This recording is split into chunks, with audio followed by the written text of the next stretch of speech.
Welcome back to the Battle of Frederick, folks. We have been away from this campaign for a while.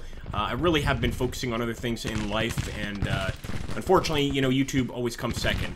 That's just the way it kind of works until this grows much larger, if it grows much larger. So we're going to kind of continue this battle, guys, and we got some really good advice. I can't recall who it was. I believe it was Maximilian Schonhausen, but may have been actually somebody else that just said, you know, we don't have to see the entire battle, since we kind of get the idea in many of these battles of what's going to happen. If a battle is as one-sided as Frederick, which this one kind of is right now, we're kind of just blowing the hell out of the Confederates. Look at all the dead rebels on the field. Then we can go ahead and just kind of cut or edit through this fight. So that's kind of what we're going to do right now. Now, we do still have some rebels moving forward, so I want to keep you guys appraised of that situation. And the one thing I do have some concerns over is we've got rebels in Porterstown, but I believe that we've got them completely beat right here. I mean, we're absolutely just smashing them to bits, and hopefully we can keep this going. The other reason I feel like this battle is kind of, you know, just a foregone conclusion is we've got this massive force moving in over here that's going to be assisting us in taking on the Confederates. So we're going to be cutting and pasting a bunch through the Battle of Frederick, just so you guys don't have to sit through an entirely one-sided battle. That being said, it's really only the end of the battle where we're actually going to know what happens, and who knows, that additional Confederate force might actually prove useful. Alright, folks, we're going to push forward here. Our men are doing a tremendous job. 2nd Brigade here pushing forward, trying to engage some additional enemy rebels getting up here on the hill. And I think we're doing a damn good job. Even 3rd Brigade over here under Butterfield is holding on, but probably going to be taking some flanking shots. And we're going to push 3rd Brigade up as well, just to engage. Might seem like we're being a little overly zealous, but we've got the rebels on the run. We've got 3 different rebel brigades that have just broken. I want to keep this going. Alright, folks, we shall return. 3 cheers and 3 hurrahs for the 2nd Brigade.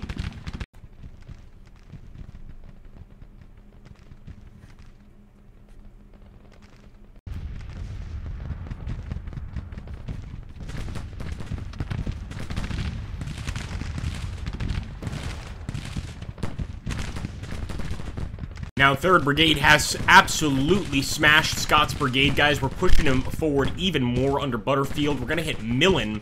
It does look like some of these rebel units may be preparing to get across that bridge, but frankly, I think it would be a huge mistake on their part. Over here, the gun battle continues between 1st Brigade, 2nd Brigade, and Haygood's Brigade.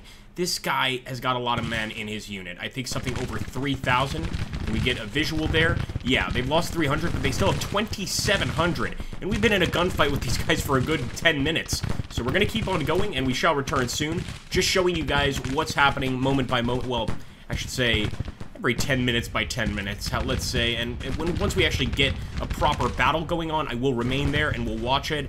But when it's something like this, I think it's much better to just edit that part out and get to the end of the battle or the next point of contact. Pretty sure we're going to have these guys running one way or the other. Fire at will. The situation with the approaching reinforcements is as thus. Look at that. I mean, just look at that.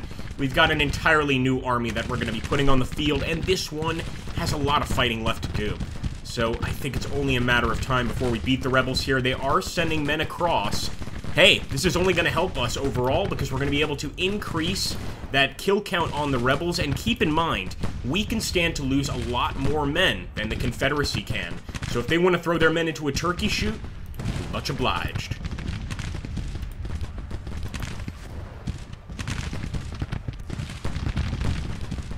There we go. Yep, I think that's going to be it. We're actually going to be able to see this unit break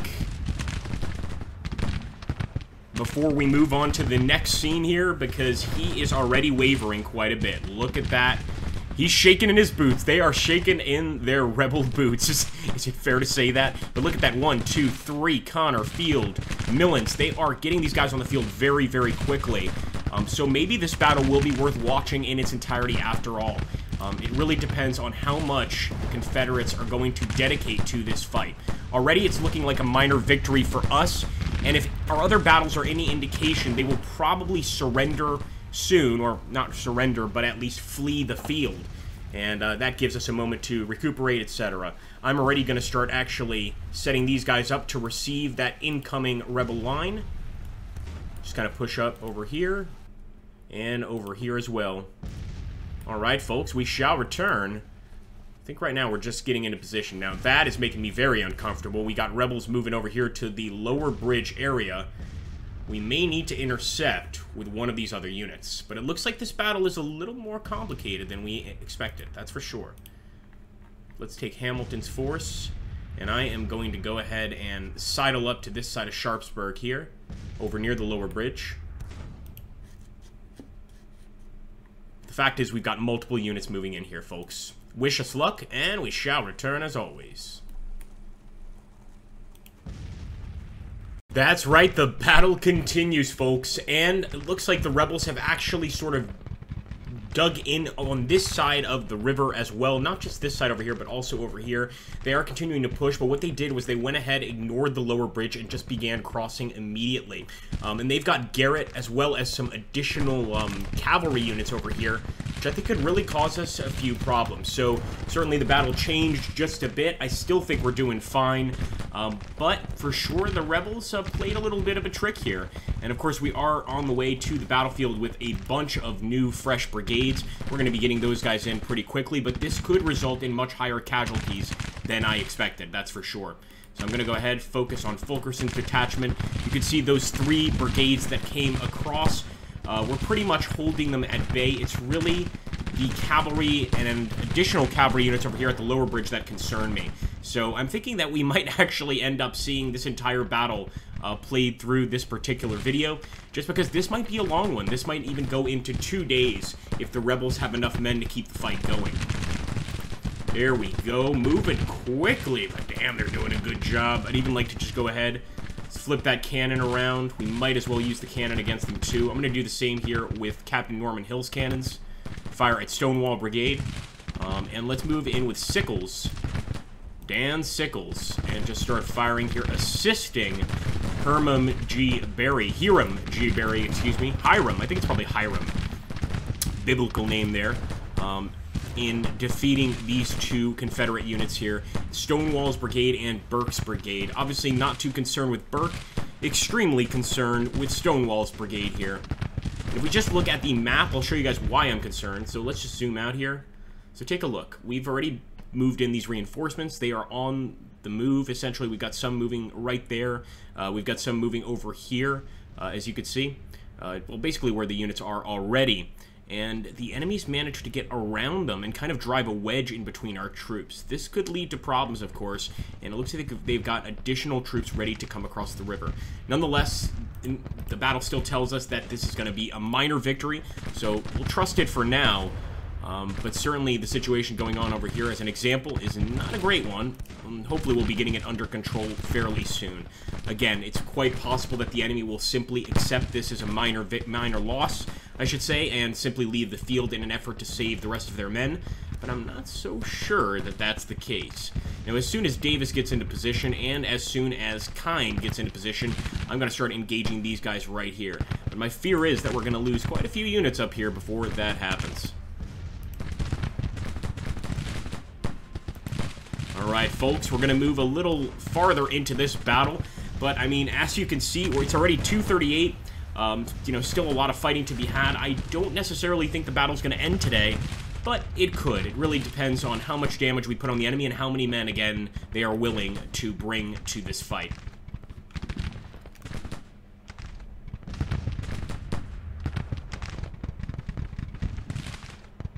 Well, look at this, folks. Now, of course, an hour later, and the rebels are still trying to push through here. A few of their brigades already broke and ran, but it feels almost like Burke's brigade is biting off more than he can chew here. We've got him surrounded by artillery, we've got him surrounded by men, and hopefully it's just going to be like shooting fish in a barrel to get Burke's out of here. Of course, we still have Stonewall Brigade looking fine, and I'm starting to suspect the only reason that Burke's charged over in this area was to save Stonewall Brigade. You can actually see our victory point gains there, and I didn't realize this, but it's like after every 10 minutes that goes by, or 5 minutes that goes by in the game, in the battle, if we hold the main victory locations, we're earning additional points.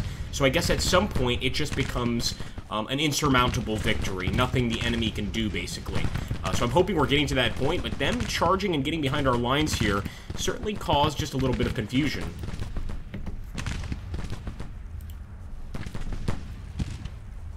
Keep them busy, boys. Keep them busy. And Colonel Hurrah and Barry's brigade, they are about to break and run, but keep in mind, these guys have been in the fight since the very beginning. I wouldn't say they're low on ammunition, 55 shots. And of course, they have lost 485 men, and it looks like, yep, it's working. Burke's brigade is kind of scattering at this point. Are they fleeing? Not quite, but very close. Right now, they're just kind of scattering.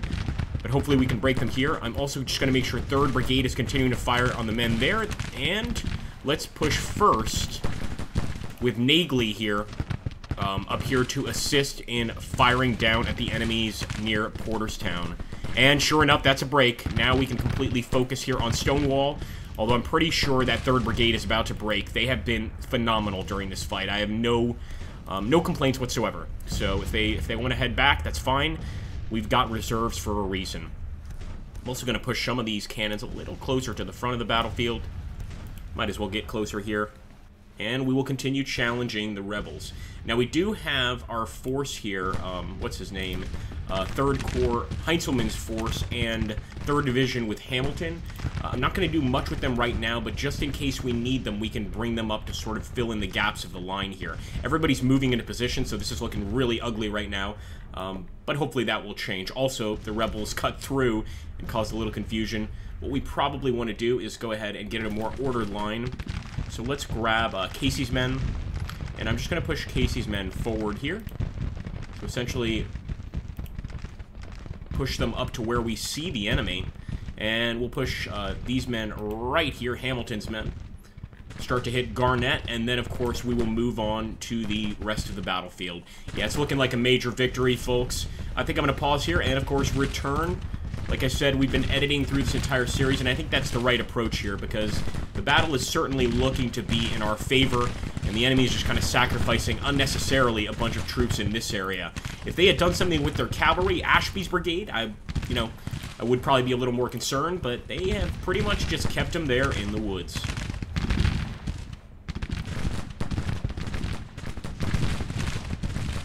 Well, there we go, boys. The enemy is retreating. So, of course, now we've got 38 seconds or so, I believe, to push them. We're not going to be too crazy about this.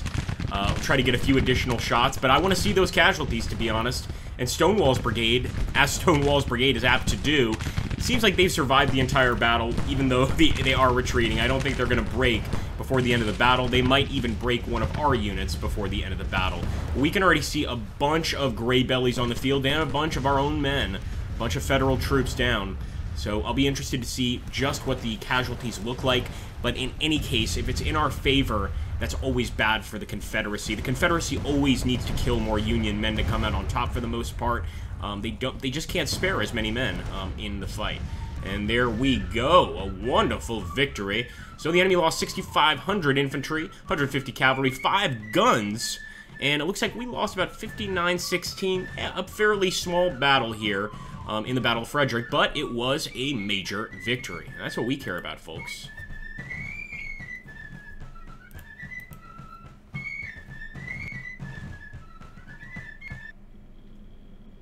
Alright, pretty much just lost everything at Frederick.